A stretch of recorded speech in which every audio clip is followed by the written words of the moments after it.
let's get something clear. Okay. This is a business meeting. Yes. Right? Not even a dating meeting. No. Yes. Just business meeting. You can't pay for your own meal. What kind of business are we going to do with you?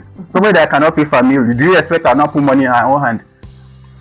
That kind of person will just run with my money now. Come on, maybe 5K meal she can't pay for. She's even fighting, raising her voice in public.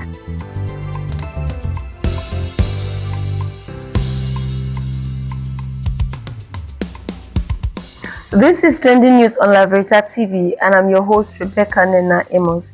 Together with Mr. Shogo Emmanuel Adeyemi, we are going to be discussing about Lady Suze Pella demands 395 million for filming her without consent. Man refuses bill after woman who invited him demands he covers everything. Soja's mother breaks down in tears.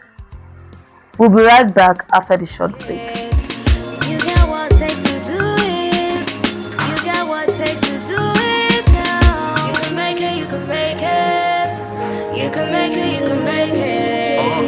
Forget what you're going through, focus on where you're going to, forget the numbers of times you fall, look up and you can get up. Foes want you down, Father wants you up, follow your dream and you gon' make it.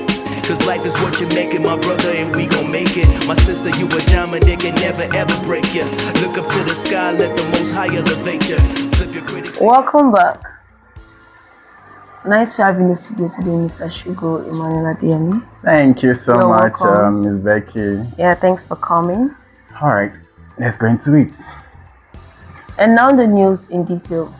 A Lagos-based woman, Osarobo Odigi, has instituted legal action against popular TikTok streamer Habib Hamzat, popularly known as Pella, over alleged defamation, cyber harassment, and invasion of privacy at a lounge. In a pre-action letter dated March 10, 2026, claimant's lawyers accused the influencer of making and publishing a video of her online without consent. According to the letter, the incident occurred in the early hours of January 6, 2026 at Folix Lounge along the Lekki-Ekpe Expressway in Lagos State. Our client was present at Folix Lounge for the purpose of purchasing food. While standing at the counter/cashier area, our client was suddenly startled by your loud outburst directly behind her, the letter stated. The lawyers alleged that after Odigi moved away from Pella due to the loudness, he confronted her and demanded to know why she had stepped aside. You aggressively approached her and proceeded to instruct her to shut up when she requested that you moderate yourself in a public space. You immediately resorted to verbal abuse, including but not limited to Yoruba curses such as Olori Buruku, Omoali, and Ashao, the letter read. Okay. You know, most of the times on this show, right, I always side with the guys, but on this, right, Pella is very, very wrong. You understand? In a sane world, like normal sane society, right? Even when you want to take a selfie, you need to seek permission from somebody sitting behind you. If that person's face is going to show in anything you're doing. Well, if you watch all these American movies, right, they do blur background of people when you're working. So you can't be in Nigeria and just act like Nigeria is a lawless state. You understand? The fact that you're a streamer and a little bit celebrity, because that's not a celebrity to me anyways, you're a little bit famous, does not mean you can do anyhow in public. Well, for me, she's very, very right. You need to see the way he insulted that lady. And a lot of people were watching that streaming that day. So definitely he defamed her character. But he didn't do well. And this should be a lesson for other streamers and other celebrities. You can't just do anything and have it your way. That's true. The fact that we're in Nigeria does not mean you can do anything in Nigeria. There's still law and order. So we should practice law and order wherever we are. I just hope they can maybe settle this out of court and maybe they should find a level playing ground and everybody should just... I think you should apologize to her publicly. Yeah, though he did apologize, but man, what's been done has been done though. That's so I think let the court settle and it you for know, them. there's one thing. I won't say I don't like this this Hamzat in person, but he's too lousy for my liking. He does a lot of things and sincerely speaking, I don't like it. These are the people that say education is scam. When I Show Speed came around, was he lousy? No. So education is key. If he's educated, he would have known that he shouldn't have done that. The way he insulted that lady in public. No, even calling her Ashawo. Do you know what Ashawo means? No, that's bad, bro. What is bad is bad. Let's not side with what's bad. Yeah, you're right. And I hope he learns from this and make corrections for the next time. Yeah, he should though. A woman reached out to a man for a business meeting. Both ordered meals, and when the bill arrived, the woman then expected the man to cover the entire cost, assuming he will pay as is common in some dating scenarios. The man firmly refused, pointing out that she had extended the invitation and chosen the venue, so it was only fair for her to handle the bill. He argued that an invitee shouldn't automatically bear the full expense. This sparked an intense argument with raised voices and visible frustration from both sides. The man reportedly stood his ground, while the woman appeared upset and insistent on her original expectation. Okay. Are you going to go first? Or? This one I'm just making with my gender here, so let's hear what you want to say. Well, first and most importantly, I'll say the woman, let me use pidgin, she fall our hands. Yeah, she fall our hands, because as a woman, that's what they say, you should be self-independent. Always wait. This lady is self-independent. She just see that men are mugus. That's why she wants to use the guy as catch the guy as a mugu. Wait. No, what I'm saying is, from the moment when he said no, you should just ignore and sort it out. Maybe they might later on talk about it, but she should just sort it out and to avoid all these embarrassment. Because right now she's embarrassing herself. Let's get something. And like I'm seeing it now, you're already supporting the guy, and you are going to finish her right now. So let's get something clear. Okay. This is a business meeting. Yes. Right? Not even a dating meeting. No. Yes. Just business meeting. You can't pay for your own meal. What kind of business are we going to do with you? Somebody that cannot pay for a meal, do you expect her not put money in her own hand? That kind of person will just run with my money now. Come on, maybe 5k meal she can't pay for. She's even fighting, raising her voice in public. That's a disgrace to a woman with that beg. But seriously, it's not nice. She didn't do well. It's supposed to be, pay for your meal, I'll pay for my meal. That's just it. It's not supposed to be something that you'll argue about in public. If possible, considering the fact that she was the one that invited him, she should settle the bills, if you ask me. Because she chose the venue. So? Yeah, she chose the venue. At least the guy could pay for his own meal. Why don't you pay for yours? I feel she had this possibility of blocking this whole issue before it got to this level, but she didn't. She just ignored it and allowed her selfishness. You know, women, they always feel like men are supposed to do everything for them. But it's not supposed to be like that. Yeah. Be self-sufficient. Have your own money so that any man will not look down on you. You're right. This one now, you've already, like, okay, a potential man that wants to get married to that lady now. What if he's not seeing her? What's this? Sincerely speaking, he won't be happy, and that might be a red flag for him. She went too low, man. That's too low on her part. Well, and kudos to the guy for standing up to his decision. Well, I just hope that this serves as a lesson, to other women that always wait upon a man to do everything for them. You understand? They should learn to stand up for themselves at all times. If you can't work, you can spend the money. That is true. A distraught widow and mother of a serving Nigerian soldier has cried out in a viral video, accusing the federal government and military authorities of abandoning troops fighting insurgents across the country.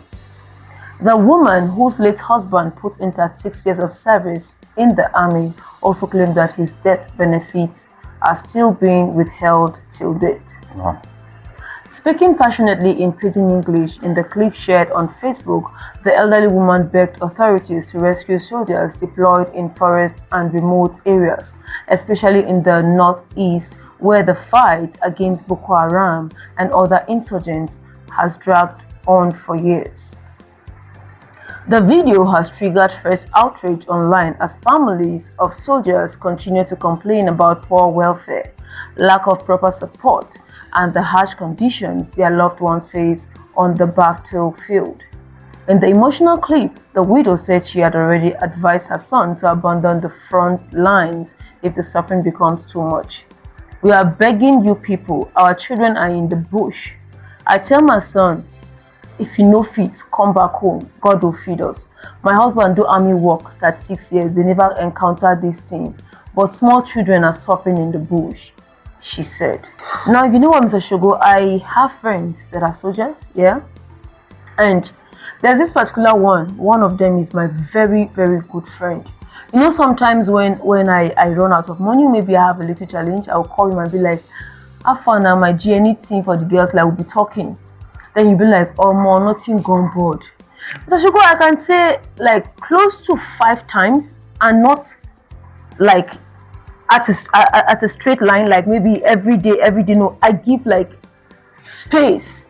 And once in a while, this particular person chats me up and I even help him out too. But each time I want to like, maybe I'm in problem and I try to like maybe ask him to, he'll be like, man, everywhere red. They never see us.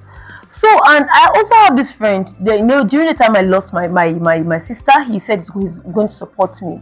Do you know my sister died since 2024? This person up till date keeps telling me he doesn't have anything.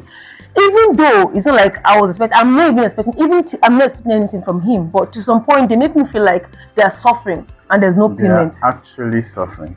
Like there's no payment, like they're just giving their lives for free, like they don't pay them or what. They're actually suffering. You see, this insurgency, right, is something that has made some people very rich and has also impoverished some people. A lot of people actually, like millions of people are homeless. Villages have been ransacked and all that. It's business for some. It's just that our soldiers are just paying the prices, laying down their life, while some people can just grow rich. Like this woman rightly said now, her husband died 36 years ago. Till now, his gratuity and death benefits has not been paid. Now her young son is also in the bush. How much do they pay soldiers? Well, her husband didn't actually die for 36 years. He worked and served the military for 36 years. Yes, he worked for 36 years. After he died, up to now, he has not been paid. So what are they fighting for? What's the motivation to fight this insurgents? And it's because of this lack of funds, lack of proper care that's not been given to our soldiers. That you see a soldier will just sell some of his bullets to insurgents or give his guns to kidnappers to use and pay him back. So you get money. You understand? If these guys are well taken care of, it's something that in a week they can flush out all these guys. But how? And you are right. How? Because once you pay them and they are sure that they're not just doing this for granted, like they're doing it and they'll be paid. Do you know? Like soldiers, they're not. If not, like I read in somewhere that I think maybe from next month, soldiers now the least they'll be paid is 300,000. They get, I think, 100 and something thousand naira for your life. That's very, very, very, very poor. Their salaries is so poor, and you can't fault them. Now, recruitments are out. Soldiers, young guys don't want to go. Yeah. Before, soldier is a noble profession that everybody wants to join. But now, nobody cares again because why? They are just killing them, and there's no money inside of it. So this woman is right. I just feel like the authorities should just do what's right and help this soldier. This guy is fighting in the bush. They're laying their lives for this country. They are not sleeping so that we can sleep. And look at the part where she said her husband served. There wasn't stuff like this. And right now, I believe that boy now is more like her breadwinner. Imagine a situation whereby the breadwinner has no bread to offer and is still in danger, because this is totally being in danger. He's in danger and he's not even certain when the money will come. Talk more of sending it over to his mom and siblings. This is just appalling. It's sad. It's very sad. And I really feel so bad for that woman. Sometimes she don't even get to know if he's alive or not. That's true. You understand?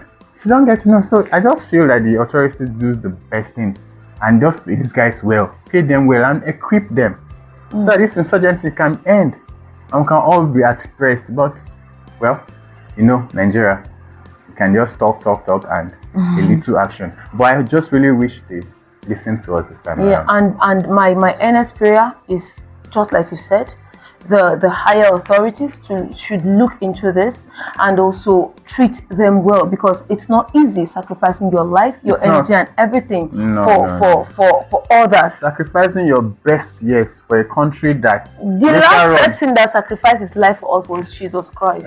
And just imagine our fellow humans doing the same for us. They are laying down their lives for us. Yes. People need to be well paid. Their welfare should be taken care of very well. And even their families also. And I pray that God will see every woman or every mother out there whose husbands and children are there fighting for the safety of the country. And also I pray that God protects them all and that their case be looked into for a better country and a better situation. Amen. And that is all from us in the studio today. For your touchy, catchy stories and other intriguing programs, you can follow us on all our social media handles as displayed on your screen. You can also sponsor this show and advertise your business by simply calling the numbers scrolling through your screen. And that is all from us today. And on Laveritatv Trending News, see you next time, and bye-bye.